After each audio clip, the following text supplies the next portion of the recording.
الحمد لله رب العالمين، والصلاة والسلام على سيد الأنبياء والمرسلين وعلى كل ملائكة المقربين،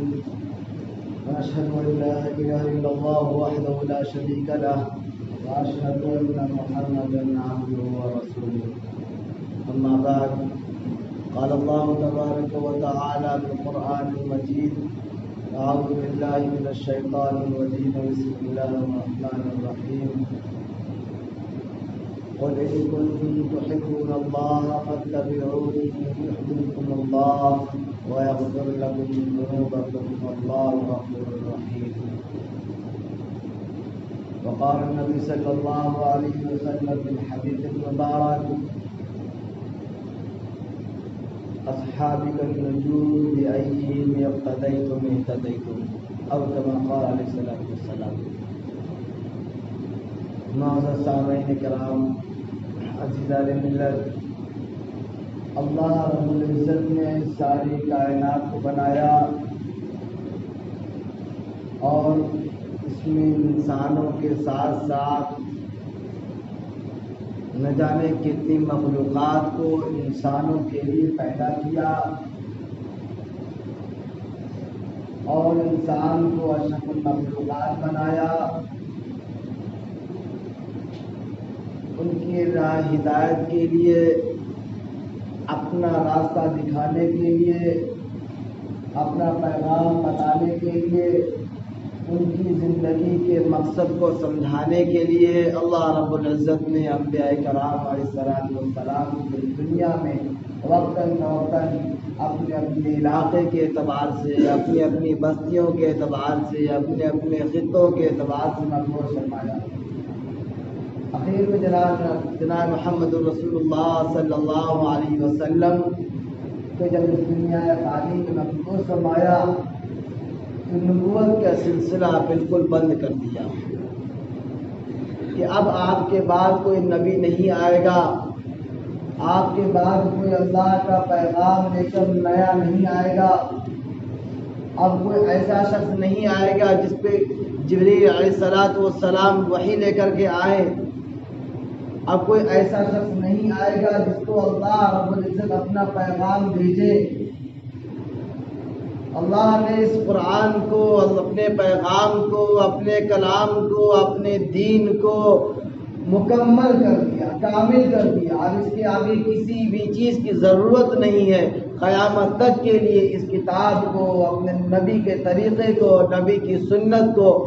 برقرار رکھنے کے لیے، ہمیشہ کے لیے قائم دائم رکھنے کے لیے مہر لگا دی کہ اب اس کے بعد کوئی نبی نہیں آئے گا، کوئی نیا پیغام نہیں آئے گا۔ قیامت تک کے لیے انسانیت جتنی بھی ہے یا جو آئے گی، ان سب کو اسی قرآن کی روشنی میں اپنی زندگی کو گزارنا ہے۔ نبی صلی اللہ علیہ وسلم کی سنت طیبہ کو اپنا شیوا بنانا ہوگا، ان کی تربیت یافتہ صحابہ کو اپنا نمونہ بنانا ہوگا، ان کی اطاعت کرنی ہوگی اور انہی کے نقش قدم پر چل کے اپنی زندگی گزارنی ہوگی۔ جو شخص ایسا کرے گا، اللہ رب العزت اس کی کامیابی کامرانی کے پروانے اس کے ہاتھ میں دے دیں گے اور کہہ دیں گے جس طرح تمہارے اعمال ہیں اسی طریقے سے تمہاری منزلیں طے ہو چکی ہیں، تمہارا مقام بھی وہی ہوگا۔ اگر تم نبی کی اطاعت میں ہو، صحابہ سے محبت کرتے ہو، صحابہ کی پیروی کرنے والے ہو، تو یاد رکھو اللہ رب العزت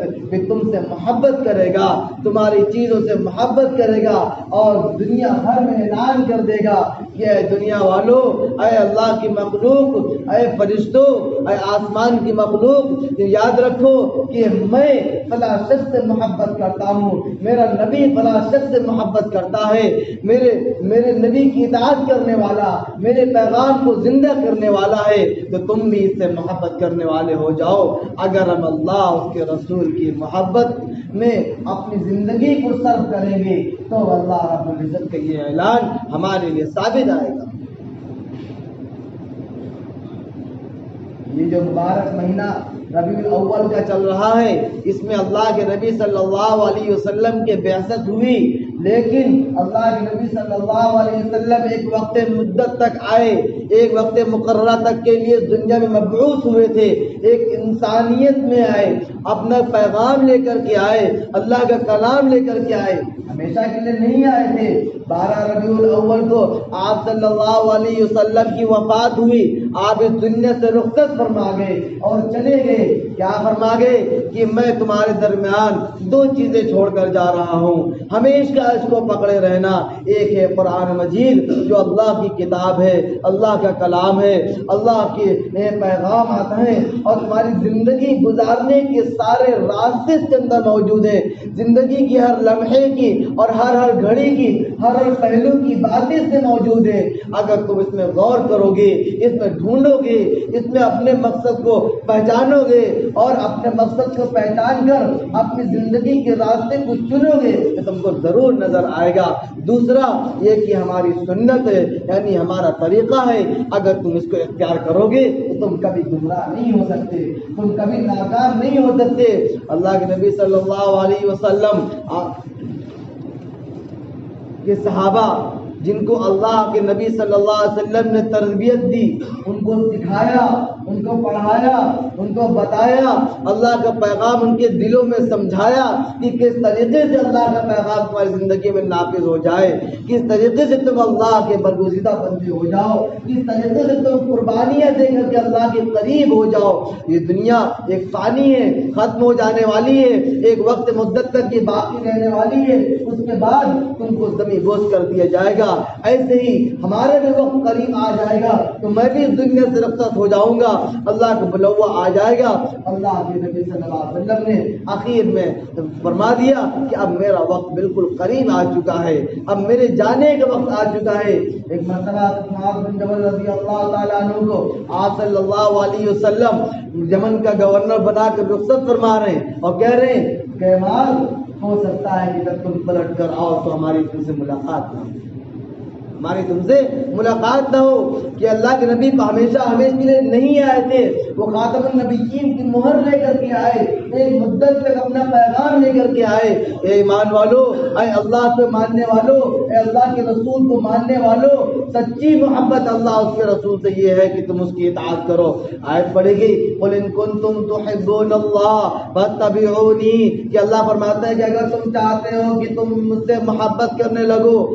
میں اللہ تم سے محبت کرنے لگے، اللہ تم کو اپنا قریبی بنا لے، اللہ تم سے بہت زیادہ اپنی محبت کو واضح کر دے، تم پر اپنی رحمتوں کا نزول کر دے، تم پر تمام آسائش و آرام کی سہولتوں کی چیزیں مہیا کر دے، تم کو دنیا و جہان میں اور آخرت میں کامیابی کامرانی کے پروانے دے دے، تو یہ جان لو کہ فاتبعونی یعنی میرے نبی جناب محمد رسول اللہ صلی اللہ علیہ وسلم کی اطاعت کرو۔ یحببکم اللہ، اللہ تم کو محبوب بنا لے گا، ویغفر لکم ذنوبکم، اور تمہیں معاف کر دے گا، تمہارے گناہوں کو بخش دے گا۔ واللہ غفور رحیم، اور اللہ بہت غفور رحیم، بہت معاف کرنے والا ہے۔ ایک بار پلٹ کر دیکھیں تو اللہ کی رحمت میں کہ ہم کیسے اللہ سے اپنے گناہوں سے معافی مانگے، کیسے اللہ سے اپنے گناہوں کا اعتراف کریں، ہم اللہ کی بارگاہ میں جھک کر کے، اللہ کی بارگاہ میں آ کر کے کیسے صحابہ نے اپنے گناہوں کا اعتراف کیا، اسلام کو اپنے زندگی کا شیوا بنایا، اپنا اوڑھنا بچھونا بنایا، جان کی، مال کی، وقت کی قربانیاں دی، ہر ایک چیز انہوں نے اللہ کی راہ میں قربان کر دیا۔ ایک بار اللہ کا حکم آ جاتا کہ نکل جاؤ تو وہ نکل جاتے، اگر اللہ کا حکم آتا کہ نماز کے لیے آ جاؤ تو نماز کے لیے چلے آ رہے ہیں۔ نہ انہیں آندھی کی پرواہ، نہ بارش کی پرواہ، نہ وقت کی پرواہ، نہ دن کی نہ رات کی، جس وقت اللہ کا حکم ہے بس اللہ کی طرف دوڑے چلے آ رہے ہیں۔ ایسے ہی نہیں کہا اللہ نے کہ رضی اللہ عنہ ورضوا عنہ ذالک لمن خشی ربہ، یہ اللہ سے راضی ہو گئے ہیں، اللہ کے ہر حکم پہ راضی ہو گئے ہیں، اللہ ان سے راضی ہو گیا، اور میدان حشر کو کسی طرح کا کوئی غم نہیں ہوگا، کوئی افسوس نہیں ہوگا، اللہ ان کو غمگین نہیں کرے گا، ان کو مایوس نہیں کرے گا، ان کے لیے جنت میں اعلیٰ مقام اللہ نے محفوظ کر رکھا ہے۔ نبی کی اطاعت میں ہماری کامیابی اللہ نے ڈال دی ہے، اللہ کی محبت نبی کی اطاعت میں پڑی ہوئی ہے۔ آج ہمارا حال یہ ہے کہ نبی کی اطاعت بہت دور کی، نبی کا نام ہمیں صحیح طریقے سے نہیں پتا، نبی کی زندگی کے بارے میں ہم کو نہیں پتا، نبی کے حالات مجھے نہیں پتا، ہمارے نبی کا مقام کیا وہ مجھے نہیں پتا۔ اسی مقام کو، اسی پیغام کو بتانے کے لیے اللہ کے نبی ہی نے نہیں بلکہ اللہ نے اپنے صحابہ کو تیار کروایا۔ تو کہا ہے نبی صلی اللہ علیہ وسلم نے ایسی تربیت کی کہ اللہ نے ان کی جنت کی بشارت دی۔ خود اللہ کے نبی صلی اللہ علیہ وسلم نے فرمایا صحابہ النجوم کہ میرے صحابہ ستاروں کی مانند ہیں، آسمان میں دیکھو کہ ستارے چمک رہے ہیں جن کو دیکھ کر راہگیر اپنے راہوں کو طے کرتا ہے، منزلیں طے کرتا ہے، راستے طے کرتا ہے، رات کے اندھیری میں اس کو اجالا مل جاتا ہے، رات کی تاریکی میں وہ پریشان نہیں ہوتا، آسمان کتنا خوبصورت نظر آتا ہے اور ٹمٹماتے ہوئے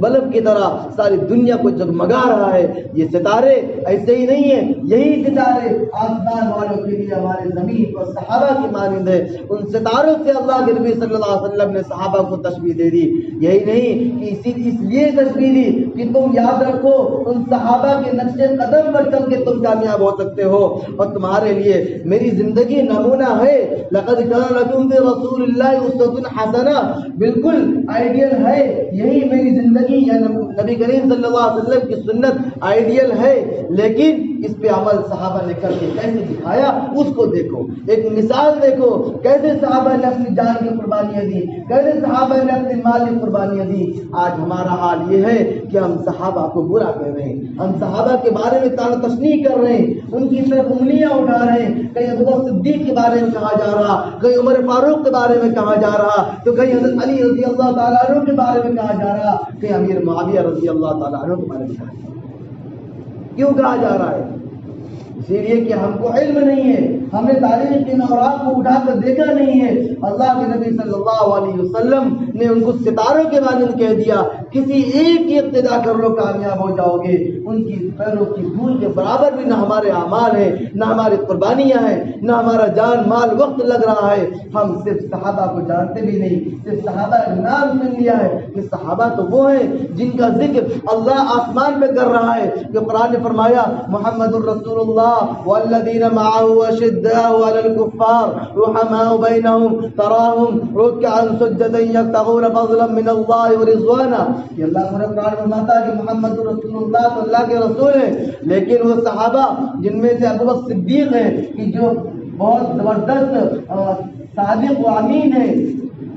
اس کے بعد عمر فاروق بہت سخت ہیں، وہ جو عدل انصاف کرنے والے ہیں، اس کے بعد عثمان غنی جو حلیم ہیں، بردبار ہیں اور برداشت کرنے والے ہیں، نرم خوئی ہیں، نرم دل کے ہیں، اس کے بعد علی المرتضیٰ رضی اللہ تعالیٰ عنہ جو بہت زیادہ اللہ کا ذکر کرنے والے ہیں۔ اور بعض مفسرین نے اس آیت میں تمام صحابہ کی صفات کے بارے میں فرمایا، تمام صحابہ اللہ کے نبی صلی اللہ علیہ وسلم کی سنتوں پہ ایسی جان نچھاور کرنے والے تھے، ایک ایک لمحہ اللہ کے رسول سے غافل نہیں ہوتے تھے، انہوں نے وہ قربانیاں دیں۔ اس کے بعد یہ دین ہم تک پہنچا، یہ ایمان ہم تک پہنچا، یہ قرآن ہم تک پہنچا۔ آج ہم اس کی کتنی حفاظت کر رہے ہیں، ہمیں یہ غور کرنا ہے۔ صحابہ کی زندگی سے ہمیں یہ سبق لینا ہے کہ صحابہ نے جس طرح قربانیاں پیش کی، ہمیں بھی ویسے قربانیاں پیش کرنی ہے۔ ہمیں اپنے معاشرے کو خود سدھارنا ہے، اپنی زندگی میں پیدا ہونے والے گناہ کو، برائیوں کو خود ختم کرنا ہے۔ ہماری زندگی سے برائیوں کو مٹانے کوئی اور نہیں آئے گا، ہمیں خود اس کی فکر کرنی ہے۔ اصل یہی ہے کہ ہم صحابہ کی زندگی سے یہ سیکھیں کہ انہوں نے کیسی قربانیاں پیش کی، کیسے اللہ نے ان کے لیے بشارتیں ادا کر دی، اور قیامت تک کے لیے بشارتیں باقی ہیں، بشرطے ان لوگوں کے لیے جو صحابہ کی زندگی کو اپنا شیوا بنائے گا، صحابہ کی زندگی کو اپنا مقصد بنائے گا، صحابہ کے طرز عمل کو اپنا طریقہ بنائے گا۔ اللہ تعالی ہم سبھی کو اب صحابہ کی محبت کی توفیق عطا فرمائے، ان کے نقش قدم پر چلنے کی توفیق عطا فرمائے۔